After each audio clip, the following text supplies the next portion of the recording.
Hypertension বা উচ্চ রক্তচাপ নিয়ন্ত্রণে আছে কিনা সেটি আপনি কিভাবে বুঝবেন?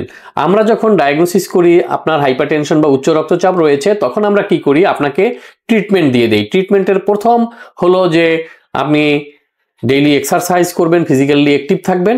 তারপরে খাবার দাবারের কতগুলো নিয়ম আমরা দিয়ে দেই, বিশেষ করে ড্যাশ ডায়েট, এটি হাইপারটেনশন রোগীদের জন্য আদর্শ খাদ্য ব্যবস্থা। এই দুটো পদ্ধতি, ফিজিক্যাল এক্সারসাইজ এবং ড্যাশ ডায়েট, এর মাধ্যমে যদি কারো নিয়ন্ত্রণ না হয় উচ্চ রক্তচাপ, তখন আমরা তাকে ঔষধ দিয়ে থাকি।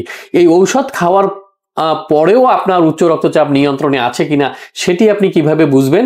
সেটি বোঝা অত্যন্ত জরুরি, না হলে আপনার কিন্তু অর্গানগুলো ড্যামেজ হয়ে যাবে। এবং এটি বোঝার উপায় হলো নিয়মিত মনিটরিং করা। সবচেয়ে ভালো মনিটরিং হলো অ্যাম্বুলেটরি ব্লাড প্রেশার মনিটরিং, যেটি বাসায় 24 ঘন্টা একটি প্রেশারের মেশিন সেট করে তারপর সেটি দিয়ে মনিটরিং করা হয়।